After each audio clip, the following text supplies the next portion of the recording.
अस्सलाम वालेकुम जी। International passengers के लिए कुछ अहम इंस्ट्रक्शंस हैं जो कि अक्सर व बेशतर लोग उन इंस्ट्रक्शन को फॉलो नहीं करते और इन फ्यूचर जब भी वो ट्रैवल करते हैं उनको नुकसान उठाना पड़ता है या उनको किसी न किसी परेशानी का सामना करना पड़ता है। अभी सिनेरियो इज़ दैट के बहुत सारे पाकिस्तान के इंटरनेशनल एयरपोर्ट्स पे ऑफलोड किया जा रहा है मुसाफिरों को, लेकिन इन सब वजूहात को अगर कंबाइन करें तो उसी हवाले से मैंने कुछ इंस्ट्रक्शंस जो है इस वीडियो में बताने की कोशिश की है। वीडियो को लास्ट तक लाजमी देखिएगा। नंबर 1, बहुत सारे लोग ऐसे हैं जो मेडिकेशन पर डेली बेसिस पे मेडिकेशन यूज़ करते हैं। कोई ब्लड प्रेशर का पेशेंट है, कोई शुगर का पेशेंट है, किसी को कोई मसला है, किसी को कोई मसला है। तो अल्लाह ताला सबसे पहले आपको सेहत और तंदुरुस्ती अता फरमाएं। और आपके लिए जो इंस्ट्रक्शंस हैं वो ये कि जब भी आप इंटरनेशनली ट्रैवल कर रहे हों, कोशिश कीजिए कि आपके पास जो मेडिसिन्स हों वो प्रिस्क्राइब्ड मेडिसिन्स हों। बेफजूल मेडिसिन अपने साथ ना रखें। बहुत सारे लोग क्या करते हैं, उम्रा पर जब जा रहे हैं या इंटरनेशनली जब ट्रैवल कर रहे हैं तो वो एक जनरल प्रेस्क्रिप्शन बना लेते हैं।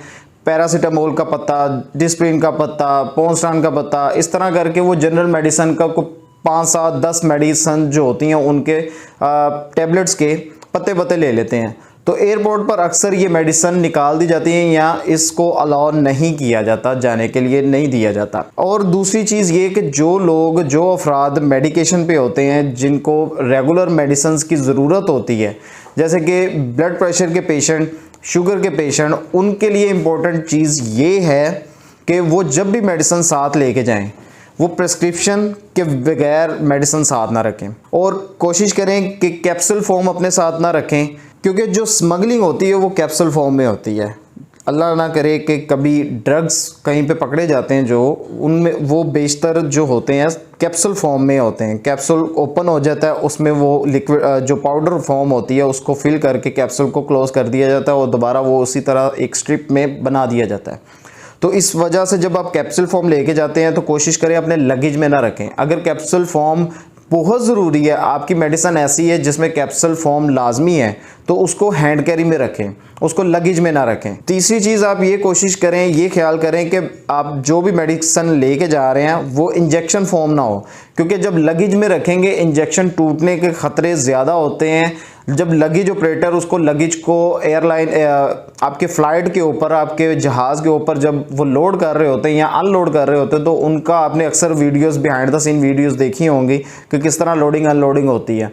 तो अगर इंजेक्शन फॉर्म टूट जाता है, उसकी जो कंकरियाँ वो बिखर जाती हैं, आपके कपड़ों में फैल जाती हैं, तो वो भी आपको अनजाने में, वो जब कपड़े आप पहनते हैं तो आपको अल्लाह ना करे वो आपको नुकसान पहुँचा सकते हैं। तो ये चीज़ का आपने ख्याल करना है। आपने इंजेक्शन फॉर्म अबल तो ज़रूरत पेश आए कोशिश करें कि इसको साथ ना रखें। अगर कोई इंसुलिन पे है, जो शुगर पेशेंट है, वो इंसुलिन के बगैर नहीं उनका सर्वाइवल, वो इंसुलिन अगर साथ लेके जा रहे हैं तो वो हैंड कैरी में रखें, वो लगेज में ना रखें। इसके बाद डॉक्यूमेंट्स पे आ जाते हैं। डॉक्यूमेंट्स आपने कोशिश करें कि अभी रिसेंटली हमारे जो कुछ कैंडिडेट्स जो वर्क वीज़ा पर ट्रैवल करके गए हैं उनके साथ ये मामला पेश आया कि कराची एयरपोर्ट से हमने ट्रैवल करवाया और कराची एयरपोर्ट पे उनके जो वीज़ाज़ की कॉपीज़ हैं वो एक ही कॉपी अपने साथ लेके गए थे। तो वीज़ाज़ की कॉपी कराची एयरपोर्ट पे इमिग्रेशन ने अपने पास रख ली, और जब वो ट्रैवल करके दूसरी कंट्री में पहुंचे हैं तो उस कंट्री ने उनसे सवाल किया कि आपके वीज़ाज़ कहाँ पे हैं। तो वहाँ पे उनको कन्फ्लिक्शन का सामना करना पड़ा, और उनको जब वो अपना मोबाइल दिखाने की कोशिश कर रहे थे कि आप मोबाइल में वीज़ा हमारा देख सकते हैं, तो मोस्टली जो हमारे कैंडिडेट्स थे उन्होंने हमें बताया कि इमिग्रेशन वालों ने उनकी बात नहीं सुनी। बहुत ज़्यादा रिक्वेस्ट करने के बाद उन्होंने उनकी बात सुनी और पासपोर्ट के ऊपर वीज़ा वेरीफाई किया। तो वीज़ाज़ की जो कॉपीज़ थी वो एयरपोर्ट पे इमिग्रेशन वालों ने रख ली और उनको वहाँ पे मुश्किलात का, परेशानी का सामना करना पड़ा। तो आप कोशिश कीजिएगा जब भी किसी एजेंट, किसी कंसल्टेंट से आप अपने डॉक्यूमेंट्स रिसीव करें, किसी एजेंसी से डॉक्यूमेंट्स रिसीव करें, वो तो आपको एक कॉपी करके दे देंगे। आप अपने तई एक कॉपी लाजमी करवा के रखें। एक से ज़ायद कॉपीज़ करवा के रखेंगे तो वो बेहतर है। इसमें आपका ज़्यादा से ज़्यादा 50 रुपये या 60 रुपये लगेंगे। आप इतनी बड़ी परेशानी से बच सकते हैं कि आपको अंदाज़ा भी नहीं है। तो डॉक्यूमेंट्स में आपने किन किन डॉक्यूमेंट्स को अपने साथ रखना, कोशिश करें कि आपके पास कंफर्म टिकट हो, आपके पास शो मनी हो। अगर विजिट वीज़ा पे जा रहे हैं, उम्रा पर जा रहे हैं, तो तब भी कोशिश करें आपके पास रियाल मौजूद हों और शो मनी उस कंट्री की। अगर आपको करेंसी नहीं मिल रही, बहुत सारे लोग ये परेशान होते हैं कि डिज़ायर्ड कंट्री, जिस कंट्री में वो ट्रैवल कर रहे हैं उस कंट्री की ही करेंसी उनको मिले। अब बहरीन में कोई ट्रैवल कर रहा है तो बहरीनी दिनार यहाँ पे इजीली आपको नहीं मिलते, न्यूजीलैंड में कोई ट्रैवल कर रहा है तो न्यूजीलैंड डॉलर आपको आसानी से नहीं मिलते। तो कोशिश करें आप इंटरनेशनल डॉलर अपने पास रख लें, वो all over the world her airport पे उसकी एक्सचेंज मौजूद है, आप डॉलर को एक्सचेंज करवा सकते हैं, आप इस परेशानी से भी बच जाएंगे। उसके बाद जो डॉक्यूमेंट्स आपने साथ रखने हैं, पासपोर्ट की कॉपी, पासपोर्ट अपना ओरिजिनल तो आपने साथ रखना ही है, CNIC आपका CNIC copy of national identification card वो आपने साथ रखें, 2 कॉपीज रखें, पासपोर्ट साइज पिक्चर्स रखें, वीज़ा आप 2 से ज़्यादा कॉपीज अपने पास रखें। अगर कोई विजिट वीज़ा पे जा रहा है तो उसके पास होटल बुकिंग लाजमी होनी चाहिए, होटल बुकिंग पर बहुत मसले हो रहे हैं, ऑफलोड किया जा रहा है, इसका लाजमी ख्याल रखें। और इसके बाद अगर कोई ऐसा पैसेंजर जो उम्रा के लिए जा रहा है तो उसके पास ट्रैवल वाउचर, ट्रांसपोर्ट वाउचर और जो होटल अकोमोडेशन है उसका वाउचर मौजूद होना चाहिए। 2-2, 3-3 कॉपीज़ अपने पास रखें, आपको कहीं ना कहीं ज़रूरत पेश आ सकती है। 60 रुपये 70 रुपये आपके पूरे डॉक्यूमेंट्स की कॉपीज़ करवाने में लगेंगे, कोई ज़्यादा नहीं है, लेकिन परेशानी से आप बच सकते हैं। अगर कोई वर्क वीज़ा पे जा रहा है तो वो PTN यानी कि जो प्रोटेक्टर पेपर वो लाजमी साथ रखे, जो जिस डिमांड पे उसने अप्लाई किया था वो डिमांड का एक प्रिंट आउट साथ रखे, जो अखबार इश्तिहार जिस पे भी उसने अप्लाई किया था, जिस एजेंसी से भी वो डिमांड ली थी, उसका एक इश्तिहार की कॉपी अपने पास अपने लाजमी अपने साथ रखें। उसके बाद जो डॉक्यूमेंट्स आपने अपने पास रखने हैं वो अपना CNIC आपको मैंने बता दिया है, मेडिकल की ओरिजिनल रिपोर्ट अगर आपके पास मौजूद है तो वो साथ ले जाएं। बहुत सारे लोग ये करते हैं कि मेडिकल के जब वीज़ा लग गया तो वो मेडिकल को समझते हैं कि ये अब हमारे किसी काम की नहीं, ओरिजिनल रिपोर्ट वो या तो एजेंसी से वापस नहीं लेते या एजेंट से वापस नहीं लेते, वो भी अपने साथ रखें, वो भी आपको ज़रूरत पेश आ सकती है। जब आप दूसरी कंट्री में जाते हैं, मेडिकल अल्लाह ना करे वहाँ पे अनफिट हो जाते हैं, तो आप दिखा सकते हैं कि मुझे पाकिस्तान में इस लैब ने फिट करार दिया था, तो आप कैसे अनफिट कर सकते हैं, आपके पास वो एक प्रूव होता है। उसके बाद आपने प्रोटेक्टर पेपर लाजमी अपने साथ रखना है, जो टिकट है आप उसको वेरीफाई करके उसके भी प्रिंट आउट अपने साथ रखें। तो ये कुछ इंस्ट्रक्शंस थी जो आपने स्पेशली ख्याल करना है जब भी इंटरनेशनल ट्रैवल करना है। इन छोटी छोटी इंस्ट्रक्शंस को इग्नोर कर दिया जाता है और बाद में बहुत सारी मुश्किलात का सामना करना पड़ता है। तो पैसेंजर्स के लिए स्पेशली ये वीडियो मैंने इसलिए बनाई, मेरा टॉपिक ये नहीं था, लेकिन ज़रूरत पेश इसलिए आई कि मुझे बहुत सारे लोगों ने कांटेक्ट करके पूछा कि हम इस वीज़ा पर जा रहे हैं तो इस वीज़ा के लिए कौन कौन से डॉक्यूमेंट्स रिक्वायर्ड हैं। सबसे इंपॉर्टेंट चीज़ जो मोस्ट ऑफ द रेस्ट आपको चाहिए, अगर आप सऊदीया में जा रहे हैं तो आपके पास पोलियो वैक्सीनेशन सर्टिफिकेट होना लाजमी है। अब जो 4 वीक वाली एक शर्त थी कि 4 हफ्ते पुराना होना चाहिए, वो उस शर्त को ख़त्म कर दिया गया, उस नोटिफिकेशन को सस्पेंड कर दिया गया।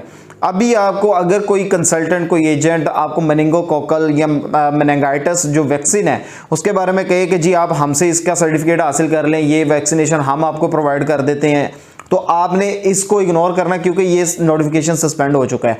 इसके बाद कोई ऐसा बंदा आपको कहे जी 4 हफ्ते पुराने वाली शर्त अभी लागू हो रही है, तो आप उसको भी बने, उसको भी सर्टिफिकेट को साथ रखें, तो आप अपनी एहतियाती तदबीर में उसको शामिल कर सकते हैं, लेकिन ये मैंडेटरी नहीं है।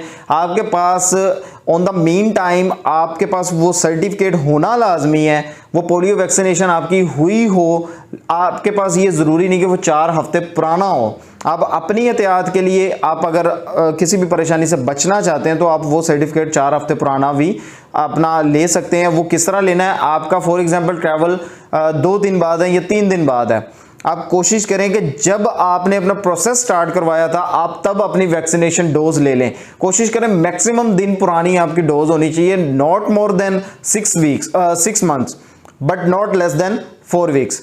4 हफ्ते से पहले नहीं होना चाहिए। तो ये जो 4 हफ्ते वाली शर्त है ये तो खैर अब ख़त्म हो चुकी है, तो 6 महीने से पुरानी वैक्सीनेशन आपकी नहीं होनी चाहिए। अब उस सर्टिफिकेट को हासिल करने के लिए ये कि जब भी आपने प्रोसेस स्टार्ट करवाना है, आपके 20 दिन बाद वीज़ा आ जाता है, आपने 20 दिन बाद ट्रैवल करना, 10 दिन बाद ट्रैवल करना, 4 दिन बाद ट्रैवल करना, 5 दिन बाद ट्रैवल करना। जब भी आपने प्रोसेस अपना करवाया है आपने उसी दिन उसी के साथ ही ये प्रोसेस भी अपना कर लेना है। आपने वैक्सीनेशन अपनी हासिल कर लेनी है। वैक्सीनेशन डोज ड्रॉप्स की सूरत में ले लें या इंजेक्शन की सूरत में ले लें, वो आपको जिस तरह भी ईजी लगे। दूसरे कोविड वैक्सीनेशन सर्टिफिकेट अगर आपके पास है तो ठीक है, नहीं तो इसकी कोई शर्त लाजमी नहीं है। ट्रैवल इंश्योरेंस लाजमी अपने साथ रखें जब विजिट वीज़ा पर ट्रैवल कर रहे हैं, ट्रैवल इंश्योरेंस आपके पास होनी चाहिए। तो ये कुछ इंस्ट्रक्शंस थी। कोशिश करें, इन इंस्ट्रक्शंस का ख्याल रखें, इन इंस्ट्रक्शंस को फॉलो करें, इंशाल्लाह आपको कोई मुश्किल पेश नहीं आएगी। इसके बावजूद अगर ये सारी चीज़ें आप पूरी कर रहे हैं, सारी रिक्वायरमेंट्स को फुलफ़िल कर रहे हैं, लेकिन फिर भी आपको एयरपोर्ट स्टाफ तंग कर रहा है, इमिग्रेशन आपको तंग कर रहा है, तो आप आला हुकाम से रजू करें, आप उनको ईमेल करें, आप कंप्लेन फाइल करें, आप एयरपोर्ट सिक्योरिटी को इन्फॉर्म करें, एयरपोर्ट के जो सिविल एविएशन अथॉरिटी है वहाँ तक अप्रोच करें। देखें, यहाँ पर पाकिस्तान में अलमिया ये है कि लोग ये सोचते हैं कि अगर हम आला हुकाम तक जाएंगे तो हमारी कौन सी सुनवाई होनी है। उस सुनवाई ना होने के डर की वजह से लोग कंप्लेन ही नहीं करते। आप अपना एहतजाज रिकॉर्ड करवाएं, अपनी कंप्लेन फाइल करें, अगर उसकी सुनवाई नहीं भी होती लेकिन आप अपने हिस्से का हक तो अदा कर रहे हैं। तो कोशिश करें, इन इंस्ट्रक्शंस को फॉलो करें। इंशाल्लाह मुझे अल्लाह के घर पूरी उम्मीद है कि आपको कोई मसला नहीं पेश आएगा, कोई परेशानी आपको नहीं पेश आएगी। वीडियो अच्छी लगे तो लाइक एंड शेयर लाजमी करिएगा। अपने स्पेशली उन दोस्तों के साथ इस वीडियो को लाजमी शेयर करें जो आने वाले टाइम में ट्रैवल करने जा रहे हैं, ये उनके लिए बहुत बेनिफिशियल होने वाली है।